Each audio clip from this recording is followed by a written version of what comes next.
नमस्ते बच्चों, स्कॉलर्स के डिटेल प्लेटफॉर्म पर आपका स्वागत है।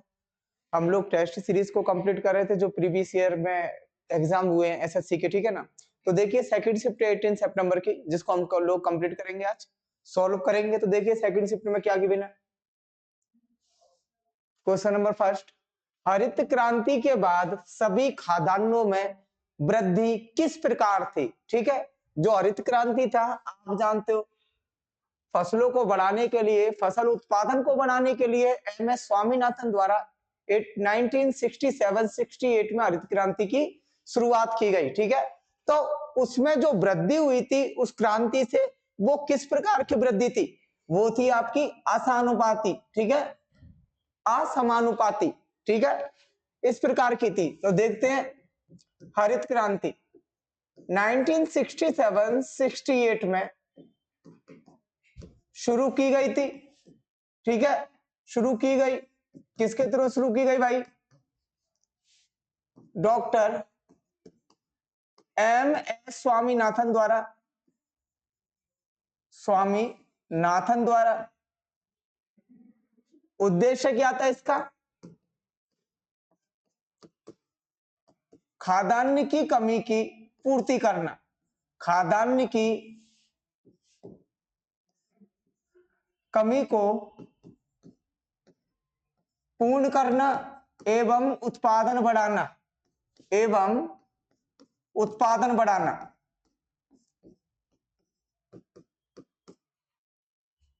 जब ये योजना शुरू हुई 1967-68 में, उस टाइम पर टोटल 51 मिलियन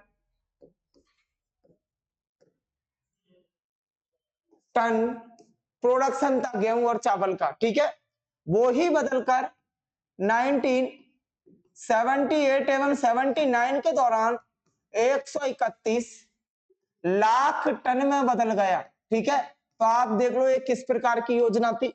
51 लाख टन से सीधा 131 लाख टन में बदल गया। ठीक है, इसका मतलब भाई समानुपाती का मतलब क्या होता है? अगर 1 से बढ़ती तो 1 का ही उत्पादन मिलता, 10 से बढ़ती तो 10 का। लेकिन आप यहाँ पर देखिए 51 लाख टन इसका उत्पादन था जब स्टार्टिंग थी। ठीक है, तो 10 साल के अंदर में 131 लाख टन हो गया। अब ये किस प्रकार की वृद्धि है? असमानुपाती टाइप की। ठीक है, तो आप इससे डायरेक्टली समझ जाओगे कि किस लिए इस वृद्धि को असमानुपाती कहते हैं। कितना कितना इन्होंने गेन किया? 131 लाख टन। स्टार्टिंग में कितना था? 51 लाख टन। ठीक है, कहां शुरू की गई थी भाई? पंजाब में। कहां पर? पंजाब में। ये ध्यान रखना। मुख्य फसलें की थी जिनका खाद्यान्न बढ़ाना था। कौन सी थी मुख्य फसलें? गेहूं एवं चावल। गेहूं एवं चावल। ठीक है, विश्व में किसने शुरू की थी? विश्व में नॉर्मन बोरलॉग। ठीक है, नॉर्मन बोरलॉग ने शुरू की थी इसको 1960 में।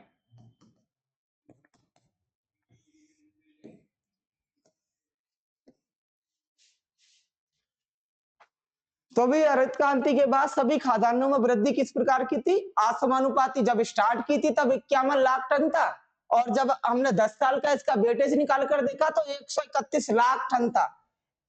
इस उत्पादन के कारण विश्व में भारत का स्थान मजबूत हुआ। भारत का स्थान मजबूत हुआ एवं अग्रणी उत्पादन राष्ट्रों की सूची में भारत का नाम आ गया, एवं अग्रणी खाद्यान्न उत्पादन देशों में भारत का नाम आ गया।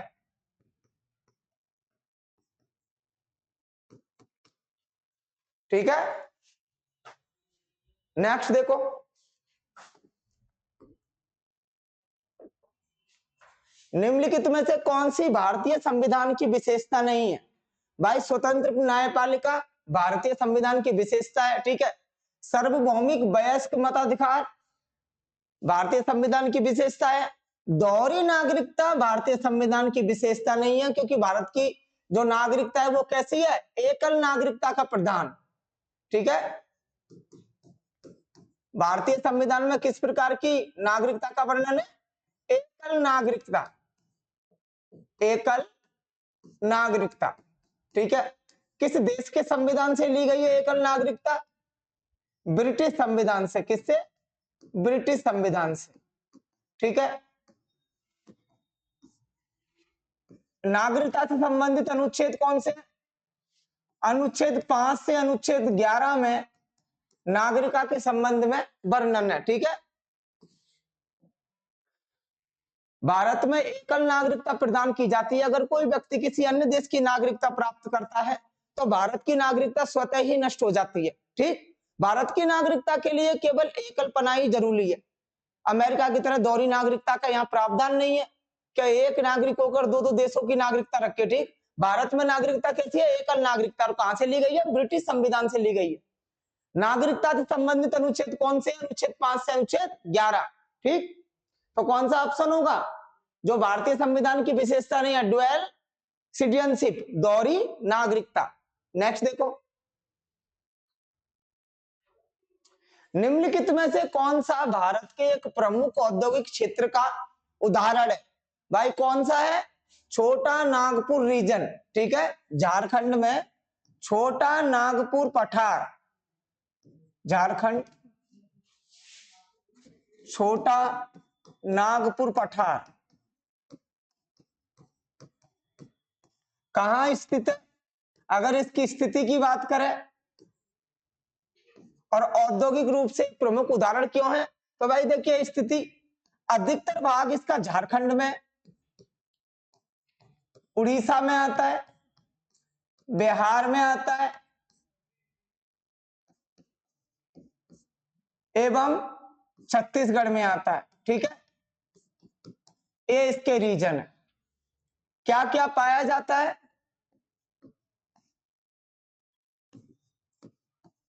खनिज भंडार के लिए प्रमुख,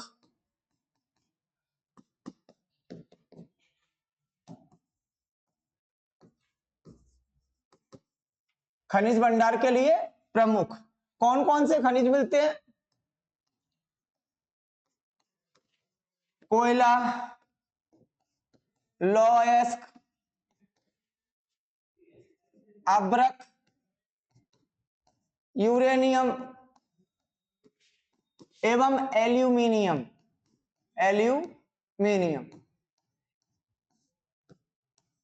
इस कारण छोटा नागपुर पठार को क्या बोलते हैं भाई? प्रमुख औद्योगिक केंद्र।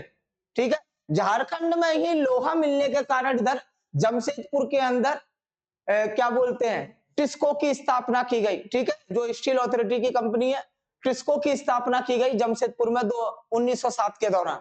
उसी प्रकार झरिया जो वेस्ट बंगाल में मौजूद है, झरिया आदि जो खाने हैं वो सब इस पठार के अंतर्गत ही आते हैं। ठीक है, एवं कुछ प्रमुख नदियां भी इससे निकलती हैं, जैसे दामोदर, स्वर्णरेखा रिवर, स्वर्णरेखा रिवर एवं बराकर नदियां, एवं बराकर नदियों का उद्गम स्थल भी है।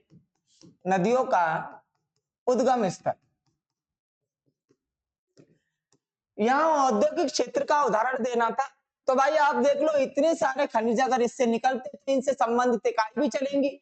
इसी को देखते हुए दूसरी पंचवर्षीय योजना के दौरान भारी उद्योगों को प्रमोट किया गया एवं स्टील अथॉरिटी, सेल एवं कई सारी जो कंपनी है, फैक्ट्री है, उनका निर्माण भारत सरकार द्वारा किया गया। ठीक है, तो ध्यान रखना भाई ये सारे के सारे खनिज कहाँ मिलते हैं? छोटा नागपुर पठार में। कहाँ स्थित है? झारखंड में ज्यादातर हिस्सा एवं कुछ बॉर्डर कहाँ इसके मिलते हैं? उड़ीसा, बिहार, छत्तीसगढ़ एवं वेस्ट बंगाल के अंदर।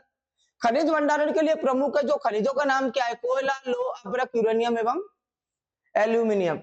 दामोदर, स्वर्ण रेखा एवं बराकर नदियों का यह उद्गम स्थल है। ठीक है, तो हम छोटा नागपुर पठार के बारे में बोल सकते हैं कि खनिज रूप से समृद्ध एवं औद्योगिक क्षेत्र का एक विशेषकर उदाहरण है। नेक्स्ट देखो, एक वर्ष के दौरान फर्म की माल सूची में परिवर्तन को निम्नलिखित में से कौन सा विकल्प सही ढंग से परिभाषित करता है? तो भाई देखिए, जो फर्म की माल सूची है वो क्या करता है? वर्ष के दौरान फर्म की बिक्री, माइनस वर्ष के दौरान फर्म का जितना उत्पादन है उसको सब्सट्रैक्ट कर देते हैं। ठीक है, क्या हो जाएगा ऑप्शन, वर्ष के दौरान फर्म का उत्पादन, सॉरी, वर्ष के दौरान फर्म का उत्पादन माइनस वर्ष के दौरान फर्म की बिक्री। ठीक है, तो ऑप्शन सी हो जाएगा आपका, फर्म की बिक्री को सब्सट्रैक्ट करते हैं उत्पादन में से। ठीक है, तो इकोनॉमिक से रिलेटेड है, इसमें माल सूची के बारे में बोला गया था। नेक्स्ट देखो,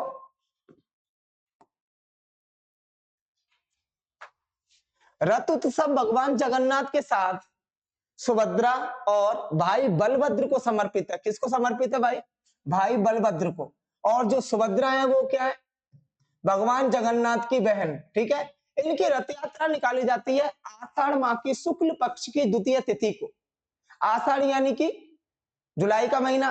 ठीक, किस लिए निकाली जाती है, इनकी मौसी के घर तक तीर्थ यात्रा कराई जाती है इन तीनों को, जिसमें भगवान जगन्नाथ, बहन सुभद्रा एवं भाई बलभद्र के रथ तैयार किए जाते हैं, एवं इनकी मौसी गुणाची देवी के मंदिर तक ये यात्रा निकाली जाती है। तो देखिए रथ उत्सव के बारे में, उड़ीसा का प्रमुख त्योहार या रथ यात्रा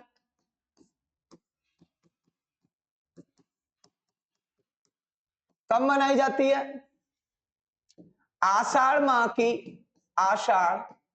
माह की शुक्ल पक्ष की द्वितीय तिथि को, शुक्ल पक्ष की द्वितीय तिथि को। ठीक है, कहां तक यात्रा निकाली जाती है, मौसी गुंडाची देवी के मंदिर तक यात्रा जाती है।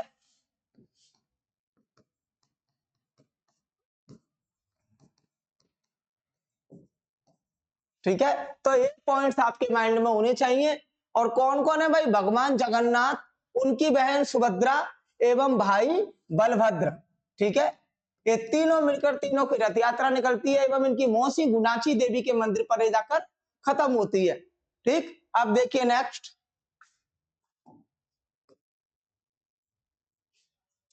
देवी भद्रकाली को प्रसन्न करने के लिए एक स्थानीय नृत्य पदायनी मुख्य रूप से प्रदर्शित किया जाता है। तो पदायनी किससे प्रदर्शित किया जाता है भाई, पदायनी कहां होता है, केरला में। ठीक है, पदायनी केरला में होता है। कब होता है भाई, मई से दिसंबर में, मई से दिसंबर में इसका आयोजन होता है। किसके लिए, देवी भद्रकाली के लिए। ठीक है, केरला में ओणम के दौरान इसको परफॉर्म किया जाता है, ओणम के दौरान। ठीक है, जो ओणम उत्सव होता है,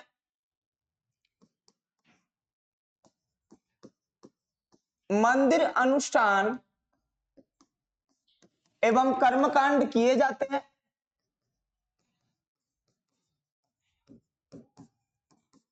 तो आप इससे समझ जाओगे पदायनी कहां किया जाता है भाई, केरला के अंदर। किस लिए, देवी भद्रकाली को प्रसन्न करने के लिए। ठीक है, कब होता है इसका आयोजन, ओणम के दौरान धार्मिक अनुष्ठान एवं मंदिर अनुष्ठान तथा कर्मकांड इसमें किए जाते हैं।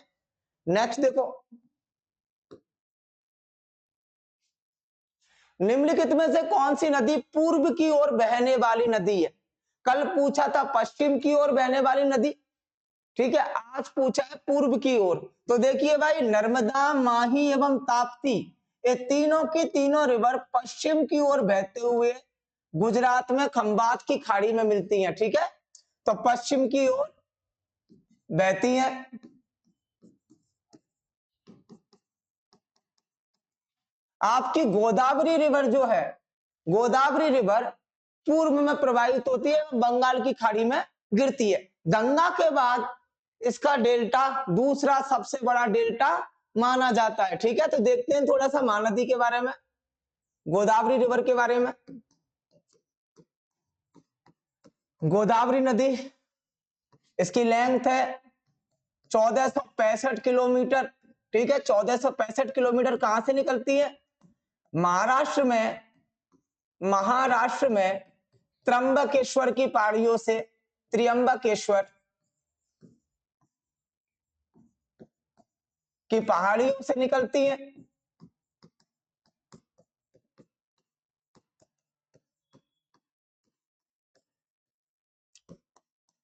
इसको वृद्ध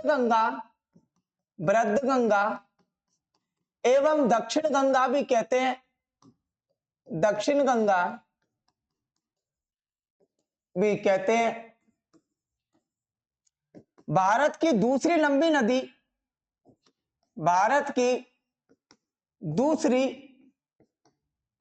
लंबी नदी पहली कौन सी है? गंगा, 2525 किलोमीटर, ठीक है, गंगा है 2525 किलोमीटर दूसरी लंबी नदी, एवं प्रायद्वीपीय भारत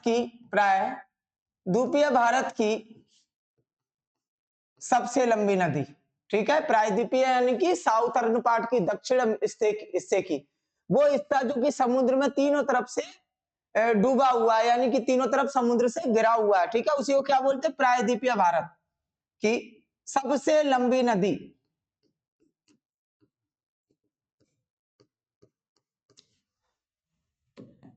गंगा नदी के बाद दूसरा सबसे बड़ा डेल्टा बनाती है, गंगा नदी के बाद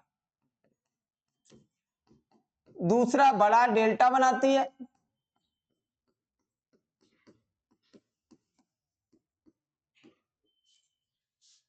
ठीक, एवं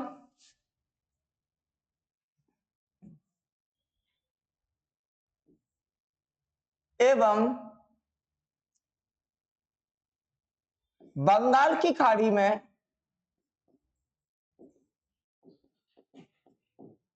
मिल जाती है, ठीक है, मिल जाती है। और बाकी की तीनों नदियां क्या है भाई? नर्मदा, सतपुड़ा एवं विंध्याचल की पहाड़ियों के बीच में बहती है, गुजरात तक जाती है तथा खंबात की खाड़ी में मिल जाती है। 1312 किलोमीटर लंबी होती है, पश्चिम की ओर बहने वाली सबसे लंबी नदी, समझ गए? माही रिवर 583 किलोमीटर लंबी नदी, राजस्थान में बांसवाड़ा से प्रवेश करती है तथा गुजरात में जाकर खंबात की खाड़ी में मिल जाती है। ताप्ती नदी 724 किलोमीटर लंबी नदी है, मध्य प्रदेश में बैतूल जिले से निकलती है तथा गुजरात में जाकर खंबात की खाड़ी में मिल जाती हैं। तीनों नदियां पश्चिम की ओर प्रवाहित होती हैं, केवल एक नदी है जो पूरब की ओर जाती है चारों ऑप्शंस में से, वो क्या है? गोदावरी। वो कहां से निकलती है? महाराष्ट्र में त्र्यंबकेश्वर की पहाड़ियों से निकलती है, ठीक है। वृद्ध गंगा एवं दक्षिण गंगा भी कहते हैं। भारत की दूसरी लंबी नदी है, पहली लंबी नदी कौन सी है? गंगा 2525 किलोमीटर, जिसका उद्भव कहां से होता है? उत्तराखंड से तथा बंगाल की खाड़ी में मेघना नदी यानी कि ब्रह्मपुत्र नदी के साथ मिलकर गिरती है तथा सुंदरबन डेल्टा जो कि सबसे बड़ा डेल्टा बनाती है, ठीक है। और दूसरा बड़ा डेल्टा कौन बनाती है? गोदावरी रिवर। नेक्स्ट देखो, मनुष्यों में अपशिष्ट उत्पादों का निष्पंदन वृक्क में होता है। वृक्क का मतलब क्या है भाई? किडनी, ठीक है।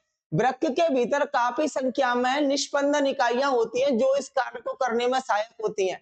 इस निष्पंदन इकाइयों को क्या कहते हैं भाई? न्यूफ्रॉन्स, वृक्काणु, ठीक है। क्या बोलते हैं? वृक्काणु, ठीक, वृक्काणु। देखो भाई, दो किडनियां होती हैं, दो किडनियां होती हैं इस तरीके से, ठीक है, जो मनुष्य के शरीर में होती है। इसको क्या बोलते हैं हिंदी में? वृक्क, यानी कि किडनी। किससे मिलकर बनी होती है भाई? नेफ्रॉन से। किससे मिलकर बनी होती है? नेफ्रॉन से। जो जाले होते हैं नेफ्रॉन होते हैं, ठीक है, नेफ्रॉन से मिलकर बनी होती है, इसलिए इनके अध्ययन को क्या बोला जाता है? नेफ्रोलॉजी। क्या बोलते हैं? नेफ्रोलॉजी किससे रिलेटेड है भाई? वृक्क से, किडनी से। नेफ्रोलॉजी बोलते हैं इसके अध्ययन को। तथा इनका वेट कितना होता है? 140 ग्राम, 140 ग्राम इनका वेट होता है। दो किडनीज होती हैं, ठीक है। क्या करती हैं? अपशिष्ट पदार्थों का निष्पंदन, यानी कि जो पदार्थ शरीर के लिए हानिकारक है उन्हें छानकर बाहर निकाल देती है मूत्राशय के रूप में। ठीक है, मूत्र के रूप में बाहर निकालती हैं। इसी में सारी चीजें फिल्टर होती हैं। ठीक, ये किससे मिलकर बनी होती है? नेफ्रॉन से, वृक्काणु से। क्या किससे मिलकर बनी होती है? वृक्काणु से। टोटल वेट कितना होता है? 140 ग्राम। 140 ग्राम। और आप काम जानते ही हो, अपशिष्ट पदार्थों को शरीर से बाहर निकालना मूत्र के रूप में। ठीक है, तो क्या हो जाएगा भाई आंसर? वृक्काणु। नेक्स्ट देखो, किस संख्या को अवोगाद्रो नियतांक कहा जाता है, जिसका नाम 19वीं शताब्दी के वैज्ञानिक अवोगाद्रो के नाम पर रखा गया है? भाई आपको अवोगाद्रो संख्या बतानी है, तो अवोगाद्रो संख्या क्या होती है? एक मोल से इसको निरूपित करते हैं 6.023 इंटू 10⁻23 अणु या पदार्थ। ठीक है, किस चीज में यूज होती है? पदार्थ की मात्रा के मापन में, पदार्थ की मात्रा के मापन में। ठीक, 1 मोल पदार्थ है, 2 मोल पदार्थ है, मोल क्या मतलब है? पदार्थ की मात्रा। उसके लिए इस संख्या से मल्टीप्लाई करना होता है, तो क्या आ जाएगा आंसर? 6.023 इंटू 10⁻23 अवोगाद्रो संख्या। ठीक है, केमिस्ट्री का है क्वेश्चन। नेक्स्ट देखो, महामारी रोग अधिनियम 2020, महामारी रोग अधिनियम 2020 निम्नलिखित में से किस अधिनियम में संशोधन किया गया था? भाई ये जो अधिनियम है आया था 2020 के दौरान, किस अधिनियम में संशोधन करने के बाद ये आया? तो भाई कौन सा था? The epidemic disease act 1897। ठीक है, 1897 में ये था। अब थोड़ा सा इसकी पृष्ठभूमि देखते हैं, फिर इसमें क्या नया लाया था सरकार ने। तो देखिए, इस एक्ट को ब्रिटिश सरकार द्वारा लाया गया था। ब्रिटिश सरकार द्वारा भारत में बॉम्बे प्रेसिडेंसी में प्लेग बीमारी फैलने के कारण, प्लेग बीमारी, आप सभी जानते हो प्लेग को क्या बोलते हैं? Black death. ठीक है ना, ब्लैक डेथ। प्रसार को रोकने के लिए, प्रसार को रोकने के लिए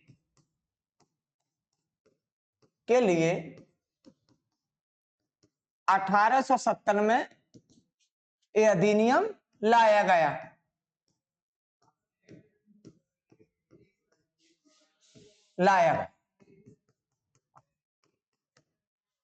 ठीक है, अब देखिए, तब 123 साल पहले अधिनियम बन गया था, तो कोरोना आया 2019 में, कोविड-19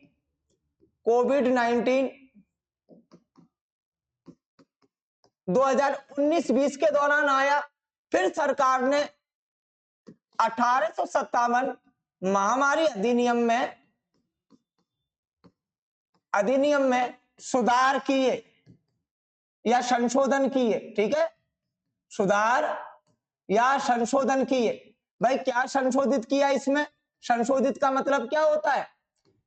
कोई पॉइंट ऐड करना या फिर किसी पॉइंट को हटाना। तो देखिए क्या किया, डॉक्टर, नर्स एवं स्वास्थ्य कर्मियों के प्रति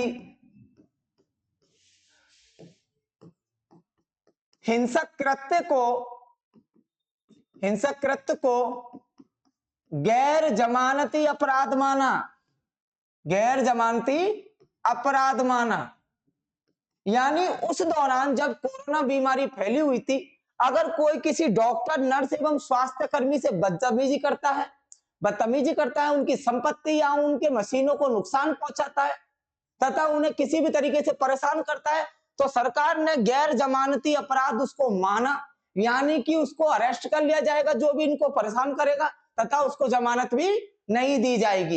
ये सुधार किया, तो इसको ध्यान रखना। 1897 जो 1907 का 123 साल पहले महामारी एक्ट था, उसमें सुधार करके स्वास्थ्य कर्मी, डॉक्टर एवं नर्स की रक्षा के लिए इन्होंने ये चीज डाली। ठीक है ना, तो यही संशोधन किया था 2020 के दौरान, जिसको मैंने आपको लिख दिया है। ठीक है, नेक्स्ट देखो,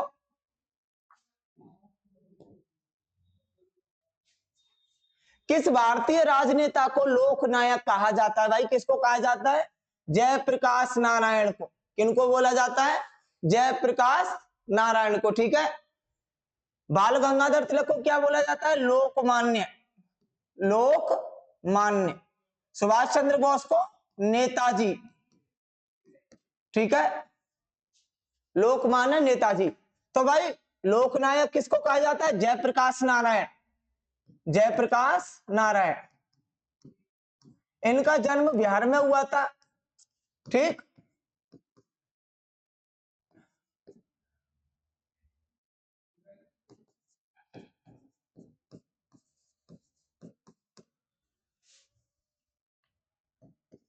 नाइनटीन 76 से 1977 तक जो इमरजेंसी लगी थी, आपातकाल के दौरान, आपातकाल के दौरान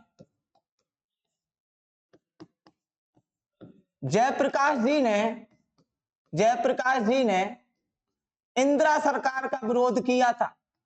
इंदिरा सरकार का विरोध किया एवं आपातकाल का विरोध किया था। इस कारण इनको क्या बोला जाता है? लोकनायक बोलते हैं। क्योंकि इंदिरा गांधी ने अपनी सरकार को बचाने के लिए 1976 में टोटल 21 महीने की इमरजेंसी का ऐलान कर दिया था। उस इमरजेंसी के दौरान लोगों के सारे मूल अधिकार खत्म कर दिए गए थे। कोर्ट, ज्यूडिशरी एवं प्रेस को बंद कर दिया गया था। ठीक है, पूरे देश को बंद कर दिया गया था। इसके कारण बिहार में जन्मे जयप्रकाश नारायण ने लोगों को इमरजेंसी के खिलाफ एवं इंदिरा गांधी सरकार के खिलाफ खड़े होने के लिए इकट्ठा किया, आह्वान किया। उसके बाद में 21 महीने के बाद में इमरजेंसी हमारे देश से खत्म हुई एवं लोकतंत्र की वापसी हो सकी। ठीक है ना, इसलिए इनको क्या बोला जाता है भाई? लोकनायक, जयप्रकाश नारायण को। नेक्स्ट देखिए,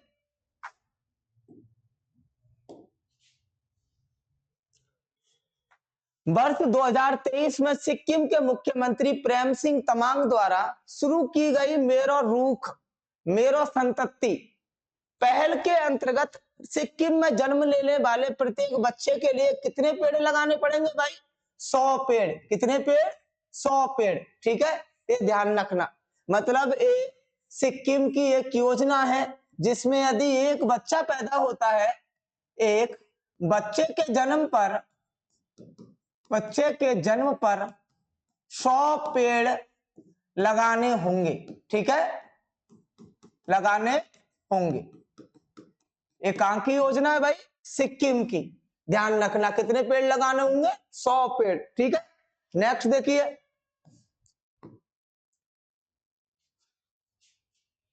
भारत में राजनीतिक दलों के संबंध में निम्नलिखित कौन सा कथन सही है? भाई भारत के राजनीतिक दलों की बात करोगे तो आप जानते हो जो भारत है उसमें बहुदल व्यवस्था है। ठीक है, इसमें कांग्रेस पार्टी भी है, आप पार्टी भी है, बीजेपी भी है, डीएमके है, टीएमसी है, शिवसेना है, एआईडीएमके है, जेडीयू है, जदयू है। तो कई सारी पार्टीज हैं, तो इसको क्या बोलते हैं? बहुदल का। ठीक, और जिस दल के पास लोकसभा का समर्थन होगा वो ही प्रधानमंत्री बनाएगा तथा आगामी सरकार का नेतृत्व करेगा। ठीक है, तो भाई किस प्रकार की व्यवस्था है भारत में? बहुदलीय। तो देखिए इसमें क्या है, भारत में एक बहुदलीय प्रणाली है जिसमें राष्ट्रीय, राज्य या क्षेत्रीय स्तर के रूप में उन पार्टीज को वर्गीकृत किया गया है। तो देखिए भाई, इस टाइम पर रूल करने वाली पार्टी कौन सी है? बीजेपी। ठीक है, विपक्ष में कौन है? कांग्रेस। ठीक है, उसके बाद बात करें तमिलनाडु में डीएमके। ठीक, केरला में कम्युनिस्ट, पंजाब में आप, बिहार में जेडीयू, बीएसपी, एसपी, बंगाल में टीएमसी। ठीक है, तो इस तरीके से कई सारी पार्टियों के नाम है और इस टाइम पर जो रूलिंग पार्टी है वो बीजेपी है एवं जो अपोजिशन पार्टी है वो कौन सी है? कांग्रेस है। ठीक है, तो इन्हीं को क्या बोलते हैं, बहुदल। भाई एक पार्टी तो है नहीं है, बहुदलीय पार्टियां इधर, तो कौन सा ऑप्शन हो जाएगा, थर्ड ऑप्शन। ठीक है, भारत में बहुदलीय प्रणाली है जिसमें राष्ट्रीय स्तर पर बीजेपी, कांग्रेस, बीएसपी, एसपी आदि है, आप पार्टी आदि है। राज्य स्तर पर आपकी टीएमसी, डीएमके जो तमिलनाडु एवं क्या बोलते हैं बंगाल में मौजूद है, ठीक है ना, एवं क्षेत्रीय स्तर के रूप में भी कई सारी पार्टियां हैं। ठीक, नेक्स्ट देखो, निम्नलिखित में से किस साम्राज्य को आहार या राष्ट्र नामक उप विभागों में विभाजित किया गया है, जिसका अर्थ जिला है। तो भाई किसमें करते थे, सातवाहनों में। किसमें करते थे, सातवाहनों में। ठीक है, जो जिला है सातवाहनों में उसको डिवाइड करते थे। और जो राष्ट्र का प्रमुख होता था उसको क्या बोलते थे, रथिक। रथिक क्या बोलते थे भाई, रथिक। सातवाहन कैसा वंश था, मातृ सत्तात्मक। कैसा था, ठीक है, सॉरी मातृ सत्तात्मक नहीं, यानी कि माताओं के नाम, माताओं के नाम अग्रणी थे, माताओं के नाम आगे लगाए जाते थे। ठीक है, इसको ध्यान रखना, आगे लगाए जाते थे। जैसे कि कुछ की बात करूं मैं, गौतमी पुत्र सतकर्णी, गौतमी पुत्र सतकर्णी। ठीक है, तो ये गौतमी क्या है, माता का नाम है। कहां पर राज्य किया था भाई इन्होंने, आंध्र प्रदेश एवं महाराष्ट्र में, महाराष्ट्र में।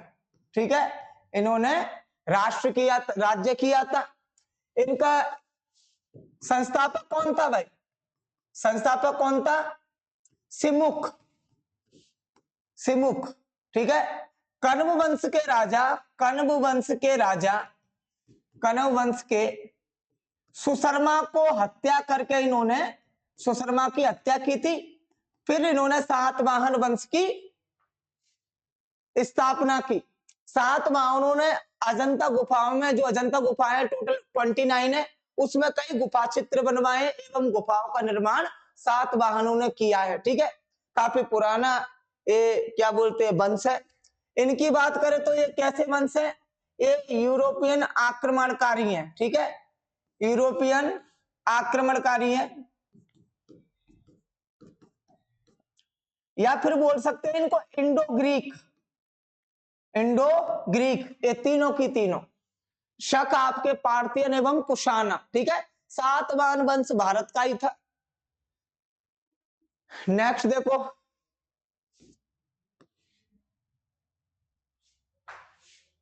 राजा बलिंद्र सिंह ट्रॉफी निम्नलिखित में से किस राष्ट्रीय खेल आयोजन से संबंधित है। भाई किससे संबंधित है, नेशनल खेलों से। ठीक है, राजा बलिंद्र सिंह जो ट्रॉफी है वो राष्ट्रीय खेलों में दी जाती है ना। ठीक, राष्ट्रीय खेल कब होते हैं भाई, प्रतिवर्ष किए जाते हैं। ठीक, प्रतिवर्ष इनका आयोजन होता है। नेक्स्ट देखो, प्रसिद्ध गजल गायिका गिरिजा देवी का जन्म कहां हुआ था, उत्तर प्रदेश में हुआ था। कहां पर हुआ था, उत्तर प्रदेश में, यूपी वाराणसी में, वाराणसी में। ठीक है, यूपी में वाराणसी में इनका, वाराणसी में कब हुआ था भाई, 8 मई 1929 को। ठीक है, गिरिजा देवी क्या गाती है भाई, ठुमरी, ठुमरी गायिका के नाम से प्रसिद्ध, ठुमरी गायिका के नाम से प्रसिद्ध थी, प्रसिद्ध थी। बनारस घराने से इनका ताल्लुकात था, बनारस घराने से ताल्लुकात रखती थी, ताल्लुक था इनका। इनकी उपलब्धियों की बात करते हैं, क्या क्या इन्होंने उपलब्धियां ली। 2017 में इनका देहांत हो चुका है। ठीक है, तो उपलब्धियां देखिए भाई, 1972 में पद्मश्री इनको मिल चुका है, 1980 में इनको, सॉरी 1977 में इनको संगीत नाटक अकादमी पुरस्कार मिल चुका है। अकादमी पुरस्कार मिल चुका है।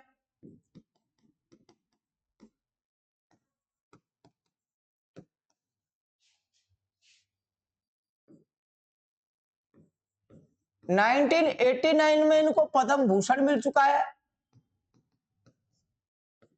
एवं 2016 में पद्म विभूषण मिल चुका है। इन्होंने ठुमरी के साथ साथ कजरी भी गाई है, ठीक है, कजरी गायक भी हैं ये।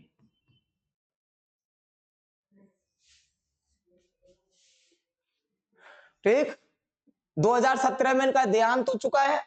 अब नेक्स्ट देखो,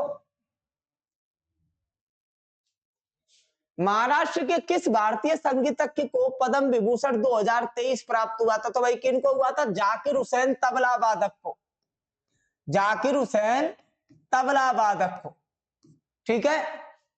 2024 दिसंबर में इनका देहांत हो चुका है जाकिर हुसैन का। तो देखो इनसे संबंधित कुछ उपलब्धियां, इनका नाम आया है तो उपलब्धियां भी आएंगी। उपलब्धियां यानी कि पुरस्कार देखते हैं। पद्मश्री 1988, सबसे कम उम्र में पद्मश्री, ठीक है। पद्म भूषण, पद्म भूषण कब मिला इनको? 2002 में। पद्म विभूषण, पद्म विभूषण 2023 में। 4 बार ग्रेमी पुरस्कार विजेता, ग्रेमी पुरस्कार विजेता एवं प्रसिद्ध तबला वादक अल्लाह रक्का खान इनके पिताजी थे, ठीक है। अल्लाह रक्का खान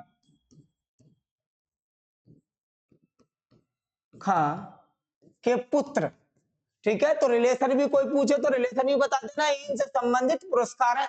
आप देखना नेक्स्ट टाइम में इनके, इनसे रिलेटेड कुछ भी पुरस्कार पूछ लिया जाएगा, ठीक है। तो ध्यान रखना, जाकिर हुसैन है जिनको 2023 में पद्म विभूषण दिया गया। नेक्स्ट, इजराइल और जॉर्डन के बीच दक्षिण पश्चिम एशिया में स्थल रुद्ध सॉल्ट लेक निम्नलिखित में से कौन सी है? तो भाई डेड सी। डेड सी का मतलब क्या है? मृत सागर, मृत सागर, ठीक है।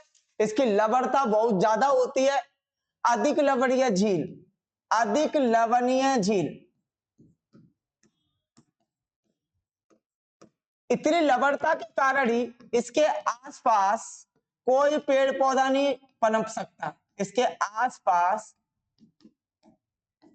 पेड़ पौधे या वनस्पति का विकास नहीं होता, वनस्पति का विकास नहीं होता, इसलिए इसको क्या कहते हैं? डेड सी, ठीक है। नेक्स्ट, इसमें लोग डूबते नहीं है, इसमें लोग डूबते नहीं है, ये ध्यान रखना। 3 के साथ में बॉर्डर शेयर करती है डेड सी झील, जो आपका मृत सागर है। 3 के साथ इजराइल, जॉर्डन एवं फिलिस्तीन के साथ में अपना बॉर्डर शेयर करती है। यहाँ पर 2 कंट्रीज का नाम दिया है, तो कौन सा होगा भाई? डेड सी। इसमें कोई भी व्यक्ति डूबता नहीं है क्योंकि इसका घनत्व काफी ज्यादा है, ठीक है ना, घनत्व काफी ज्यादा, और इसमें बहुत ज्यादा लवणीयपन है, यानी कि जो सॉल्टीनेस है काफी ज्यादा है। इसी के कारण इसके आसपास पेड़ पौधों का एवं वनस्पतियों का विकास नहीं होता, इसलिए इसको क्या बोलते हैं? मृत सागर। क्या बोलते हैं? मृत सागर, अधिक लवणता के कारण, अधिक सॉल्टीनेस के कारण। नेक्स्ट देखो, भारत में 1792 में निम्नलिखित में से किस गवर्नर जनरल द्वारा दरोगा प्रणाली की शुरुआत की गई थी? भाई किस सन की बात की जा रही है? 1792 की। लॉर्ड मिंटो कब थे? 1909 के समथिंग। लॉर्ड मेयो कब थे? 1872 में इनके द्वारा जनगणना कराई गई। लॉर्ड विलियम बेंटिक 1828 में भारत के पहले गवर्नर जनरल बने थे। तो भाई कौन थे? Lord Cornwallis. कौन थे? लॉर्ड कॉर्नवालिस 1783 से 1793 और फिर दोबारा बने थे, ठीक है। तो लॉर्ड कॉर्नवालिस थे। लॉर्ड कॉर्नवालिस ने दरोगा प्रणाली की शुरुआत की थी। तो थोड़ा सा लॉर्ड कॉर्नवालिस के बारे में देखते हैं। लॉर्ड कॉर्नवालिस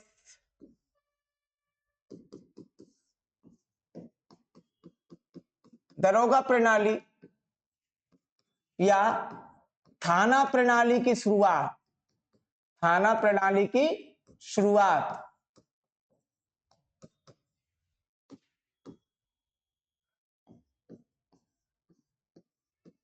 भारत में सिविल सेवा की शुरुआत, सिविल सेवा की शुरुआत एवं अफसरों के ईमानदार होने पर जोर देते थे। सिविल सेवा की शुरुआत।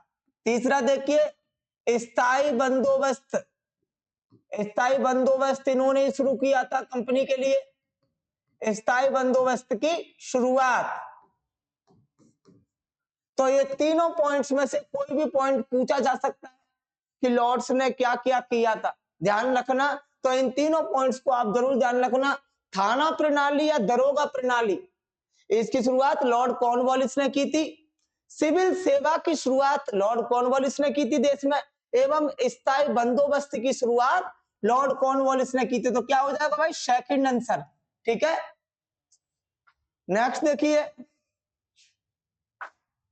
अच्छा, लॉर्ड मेयो ने क्या किया था, भारत की जनगणना, भारत की जनगणना, ठीक है, 1872 में दशकीय जनगणना हुई थी पहली। लॉर्ड विलियम बेंटिक ने क्या किया था भाई, 1829 में राजा राम मोहन राय के साथ मिलकर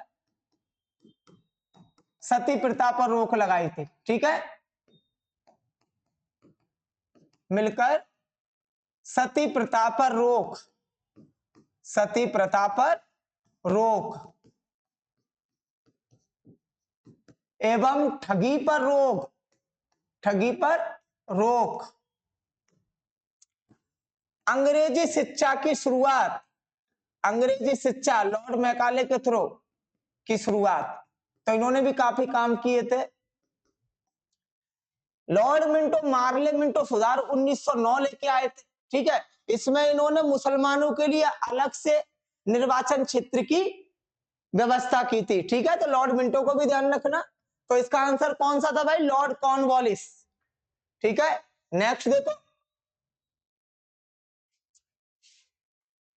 टाइम मैगजीन की 2021 के 100 सबसे प्रभावशाली लोगों की लिस्ट में 3 भारतीयों का नाम तो शामिल है, लेकिन किसका नाम इनमें से नहीं है। तो भाई कौन है, करंट का क्वेश्चन है। अमिताभ बच्चन का नाम इसमें इस लिस्ट में नहीं था। ठीक है, बाकी के ममता बनर्जी, नरेंद्र मोदी एवं आधार पूनावाला का नाम इसमें दिया गया था। ठीक है, किसका नाम नहीं था भाई, 2021 की जो 100 सबसे शक्तिशाली लोगों की लिस्ट है उसमें अमिताभ बच्चन का नाम नहीं दिया गया था।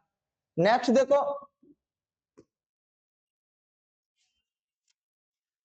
तोलकाप्पियार द्वारा लिखित सबसे प्रारंभिक तमिल साहित्य है। तो कौन सा है भाई, तोलकाप्पियार किसने लिखा था, तोलकाप्पियम ने। ठीक है, तोलकाप्पियम ने। कलिकोट्टिगई, एतुंदोई, ये तीनों कौन है भाई, तमिल साहित्य के रत्न, तमिल साहित्य के रत्न, ये ध्यान रखना। ये तीनों कौन है, तमिल साहित्य के रत्न। कल क्वेश्चन पूछा था शिफ्ट 1801 में पूछा था कन्नड़ साहित्य के रत्न, कन्नड़ साहित्य के रत्न, साहित्य के रत्न भाई कौन कौन से थे कल जो आए थे, पंपा पोन्ना, पंपा पोन्ना एवं रन्ना।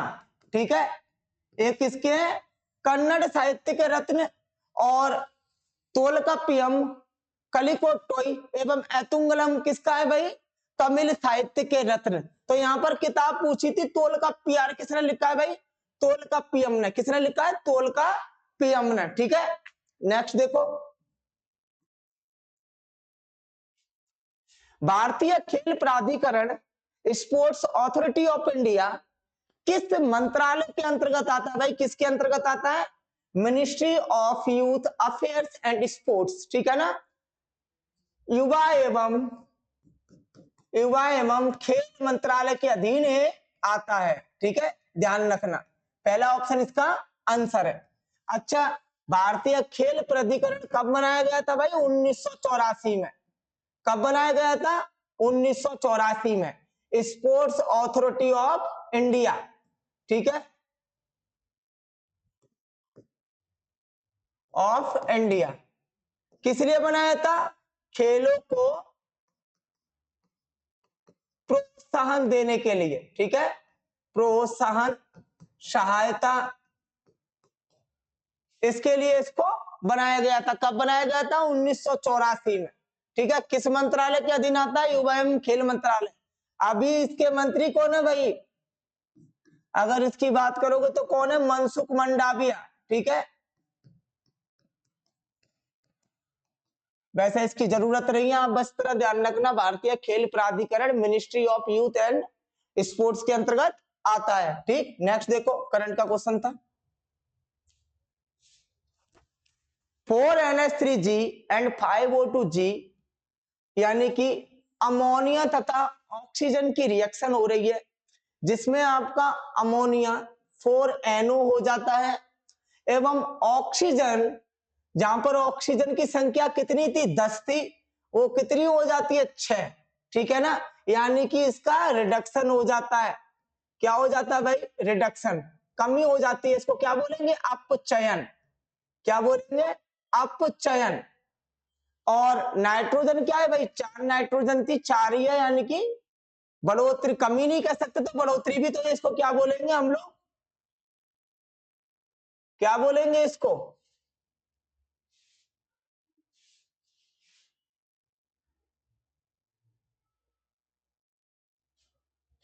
ऑक्सीडेशन। क्या बोलेंगे भाई? ऑक्सीडेशन, ठीक है ना। ये बढ़ गया है एवं इसमें ऑक्सीजन आपकी क्या हो गई है? कम हो गई है। तो क्या ऑप्शन हो जाएगा इसका? ए एंड डी, ठीक है ना, ए एंड डी, तीसरे का A and D. Nitrogen oxidise हो जाता है एवं ऑक्सीजन कम हो जाता है, ठीक है ना। ऑप्शन 3, इसमें देखो आप, 4 अमोनिया थे तो यहाँ पर 4 अमोनिया है, ठीक है, कोई कमी नहीं हुई इसमें। तो इसको क्या बोलते हैं? ऑक्सीडेशन, बढ़ना या स्थिर रहना। लेकिन यहाँ पर ऑक्सीजन की संख्या 10 थी, जो कि घटकर कितना रह गई है? 6, यानी कि इसमें रिडक्शन हो गया, अपचयन हो गया। तो भाई नाइट्रोजन तो आपकी ऑक्सीडाइज्ड हो गई एवं ऑक्सीजन आपका क्या हो गया? रेड्यूस हो गया, कम हो गया। तो इसको क्या बोलेंगे? अपचयन हो गया। तो ए और डी ठीक है, इसलिए मैंने क्या लगा दिया इसमें? थर्ड ऑप्शन, ठीक है। आप समझ में आ गया होगा। नेक्स्ट देखो,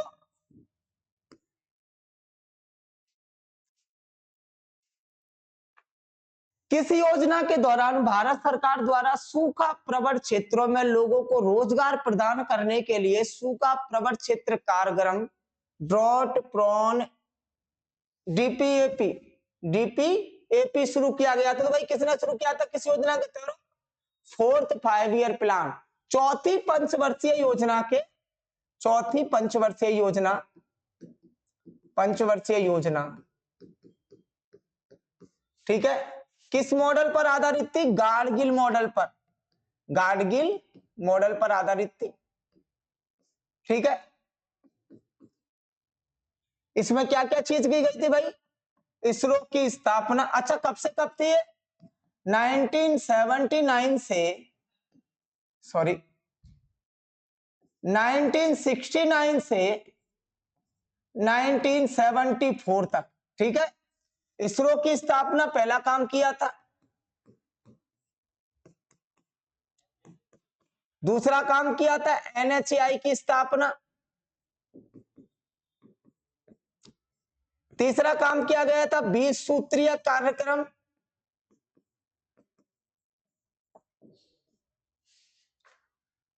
चौथा काम किया गया था 14 बैंकों का राष्ट्रीयकरण।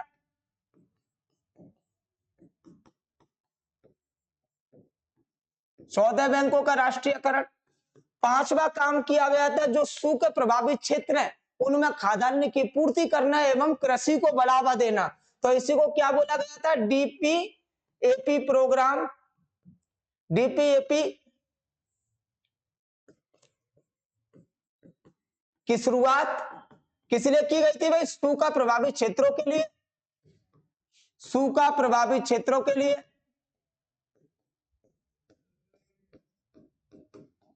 ठीक है, जिससे कि वहां पर सूखे के प्रभाव को कम किया जा सके। तो ये 5 काम किए थे। उस दौरान प्रधानमंत्री कौन था? पीएम इंदिरा गांधी। पीएम इंदिरा गांधी।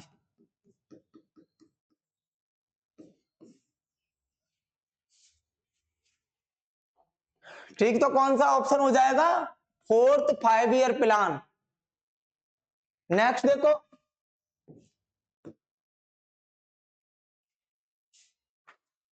पारिस्थितिकी कौन सी शाखा प्राचीन पर्यावरण की विशेषताओं और प्राचीन पादपों और जंतुओं के साथ उनके संबंध से संबंधित है?